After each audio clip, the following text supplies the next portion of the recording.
Escuela de Pastoral, tus lecciones.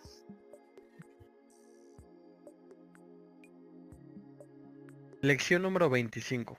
La voz interior. Todo hombre tiene una guía en la ley natural y la conciencia. Hemos visto ya que la moral es la ciencia que rige el comportamiento del hombre y lo hace mediante normas que regulan sus hábitos o costumbres. Vamos por eso a estudiar ahora los factores que intervienen en la formación moral del hombre en general, antes de profundizar en la moral del cristiano. La ley natural y la conciencia son dos factores normativos de la conducta del hombre, los cuales actúan siempre con sentido de advertencia, nunca como limitativos o restrictivos de la libertad humana. La ley es una disposición racional ordenada al bien de la comunidad, emitida y promulgada por la autoridad constituida en sentido de obligación de su cumplimiento. La ley natural es el conjunto de preceptos y principios morales inherentes al alma inteligente y libre del hombre. La conciencia es el conocimiento que el hombre adquiere de sí mismo y de lo que lo rodea. La conciencia moral es el juicio que el hombre hace acerca del bien y del mal, sobre la bondad y la malicia del acto humano. La responsabilidad es una cualidad del alma por la que el individuo cumple lo que debe hacer de acuerdo con su conciencia.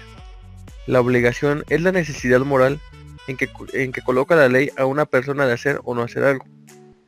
Pecado es la transgresión de la ley con sentido de desobediencia a su voluntad y de desacato a su autoridad. El sentido de la obligación.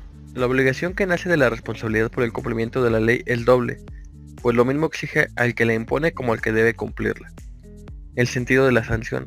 Toda ley debe tener en sí misma la pena correspondiente a su incumplimiento, y en esto debe verse no un elemento negativo de la ley, sino un elemento más de servicio. La ley de Dios, sea la ley natural o la ley del Sinaí o decálogo, puede ser quebrantada por parte del hombre por pensamiento, palabra, obra y omisión. La conciencia puede sufrir desviaciones debido a influencias exteriores y es responsabilidad del hombre que su conciencia sea correcta, por lo que debemos tener preocupación por esto. La conciencia puede ser veraz o errónea, enterada o ignorante, cierta o dudosa, recta o falseada, relajada, estrecha. El pecado es ante todo un acto de no amor que tiene su origen en el egoísmo del hombre. El pecado es ante todo un acto humano y personal. La tentación, cuando existe, pues a veces el hombre solo busca el mal, es una invitación o incitación, pero nunca una coacción contra la que el hombre sea indefendible. Así como el sumo bien, Dios, es en esencia amor, la negación de la presencia de Dios en el hombre, que es el pecado, produce la ausencia de amor. El pecado, pues, no es un producto del diablo y sus instrumentos del mundo y la carne, que de ellos es solo la tentación y ocasión del pecado. El pecado es el acto humano negativo. El pecado como acto puede ser interno y externo. Interno cuando intervienen tan solo las facultades del alma, el entendimiento por el conocimiento y el pensamiento, la voluntad por la intención, el consentimiento y la decisión. Externo si además intervienen las facultades corporales. Los efectos del pecado en relación con su autor guardan proporción con gravedad de la falta. El pecado mortal que desvía al hombre de su último fin se llama de este modo porque produce la muerte espiritual al privarlo de la vida sobrenatural y de la gracia santificante. El pecado venial, que es una transgresión leve, aunque no consigue apartar al hombre de su último fin, ni privarle de la vida sobrenatural, produce en el espíritu cierto debilitamiento y pérdida de afición hacia Dios, que lo predisponen a faltar en materia grave.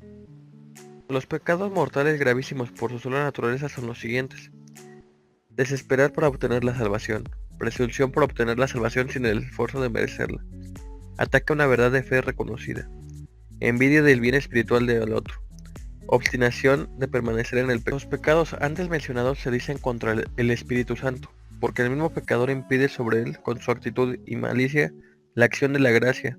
Existen 4 pecados cuya malicia es tal que se dice que claman a Dios, con lo que se indica que Dios tiene especial aborrecimiento hacia ellos. Este tipo de pecado es especialmente enojoso para Dios, porque con él se falta de manera extrema contra la caridad para con el prójimo, y se agravia de modo peculiar la justicia. La conciencia es el conocimiento que el hombre sabe de todo lo que le rodea y por ella distingue entre el bien y el mal. El pecado es ante todo no amor, no responsabilidad, no obligación, no orden, no justicia, no santidad. ¿Te has preocupado por la formación correcta de tu conciencia? ¿Atiendes a tus obligaciones con sentido de responsabilidad? ¿Eres de los que saben respetar el sentido de derecho?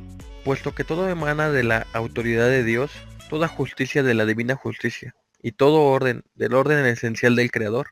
En adelante daré culto al Señor respetando el derecho, la justicia y el orden en mi vida diaria.